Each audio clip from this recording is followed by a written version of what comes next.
Jermaine O'Neal, the newest Raptor. Well, first of all, I want to thank the ownership, Mr. Colangelo and the management, Coach Mitchell. And most of all, I think the most intriguing thing, obviously I've been out in Las Vegas most of the summer. I've been running into a lot of Canadian Toronto Raptors fans, and they have really made me feel extremely well, not only in Las Vegas but in Philly, and also when I've gotten here. I went on a walk, I think it's Yorkville.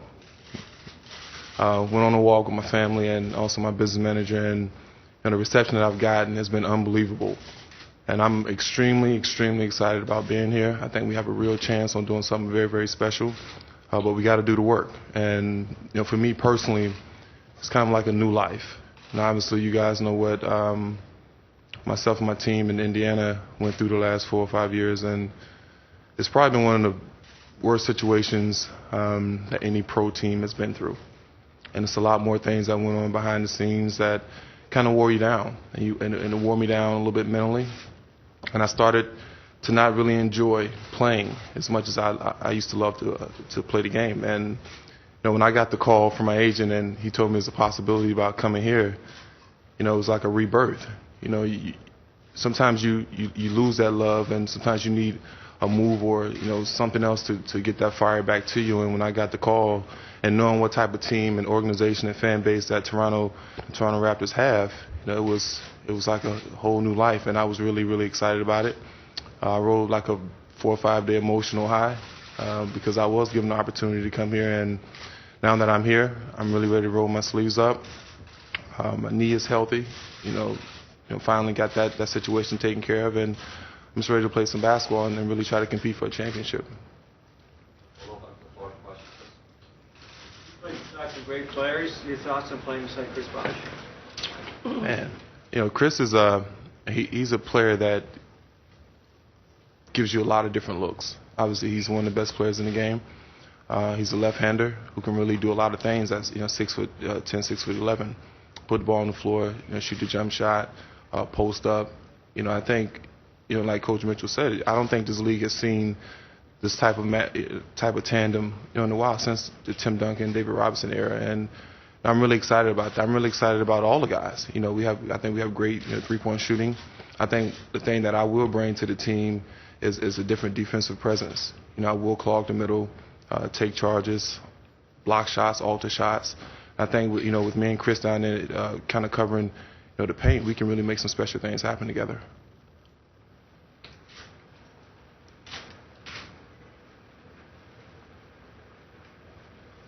Jermaine, can you take us through your knee problems and how you say it's all better now, what kind of stuff you've been doing on that? Well, to kind of give you guys a history of my knee,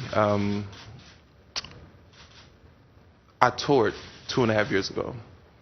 I tore it slightly and then ended up tearing it a little bit more because I continued to play on it.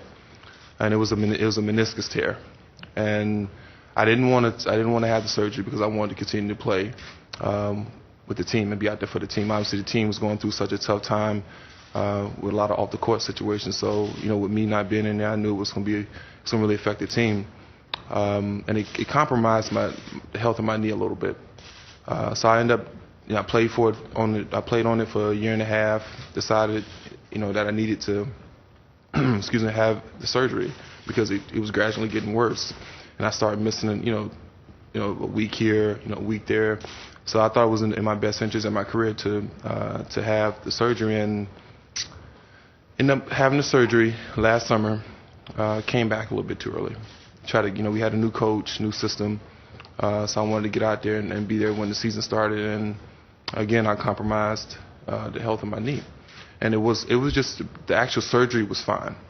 I had bruising on the knee, which caused a lot of swelling. Which after that ended up shutting the whole leg down pretty much. From the thigh to the ankle, I had swelling in the leg. So I made pretty much a career move, and that was one of my statements last year when I decided to sit out the 43 straight games.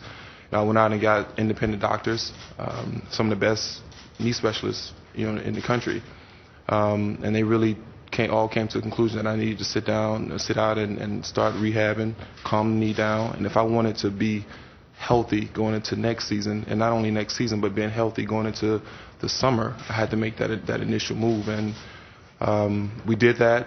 Came back the last 10 games of the regular season just to test the knee out and see, if the rehab was going well. As soon as the season was over, took a week and a half off, and then went out to my home in Las Vegas and checked into the academy, and I've been working ever since. And I feel good. I feel strong.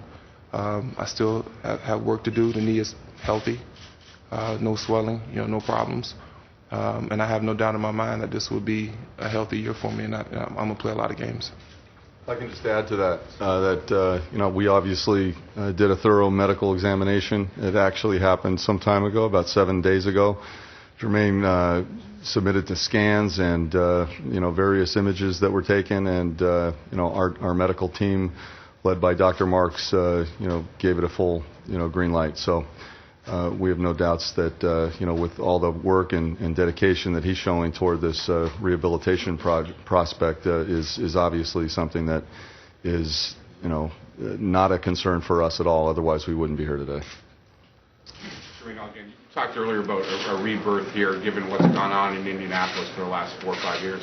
Do you think that really put a dent in your reputation around the league, given what was going on around you in that organization? I think if you do a check with the NBA, I've did more in the communities probably than most NBA players, and I don't go out and I don't get sponsorship. Nike has been great to me. They've did quite a few good things in the community with me, but I take my own money. People know the type of person I am. Obviously, I'm gonna take it that you're talking about the Detroit situation. The other stuff around the Pacers that went on, Jamal Tinsley, Sean Williams, that kind of stuff. Well, at the end of the day, I have a wife and 2 kids. We meet all the time. We do the necessary things as leaders of teams, and it's up to the player at the end of the day when they go home away from the gym to do the things necessary as a professional athlete, and that's his responsibility. And guys make decisions, right or wrong, and that was decisions that they made away from basketball. And you can't. As a player, you can't patrol players 24 hours a day. You can only hope and try to lead them a certain way, but at the end of the day, they're going to make their decisions. As far as, and as a leader of a team, you got to expect, criticism. And sometimes it's unfair criticism, but as far as my teammates doing the things they did, then, it was kind of mind-blowing a little bit, that, the situations kept happening.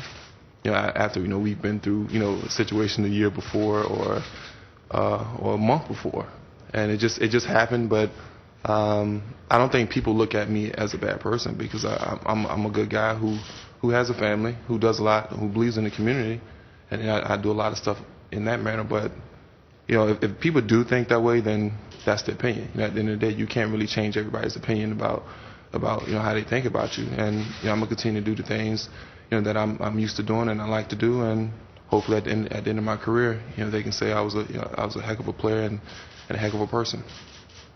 You mentioned a 20 and 10 player. How important would those 2 statistics be to you? Those are the measuring point: 20 points and 10 rebounds a night. That's what it wants. Well, I think numbers wouldn't really measure success, with a team like we have. Obviously, if me and Chris went out and averaged 20 points, 10 boards a game, and everybody else played well, that'd have been great. And that would be great. But I think sacrifices has to be made in the situation when you have so much talent and so many guys who can really put the basketball in the hole. I think my success is going to be measured off wins and losses.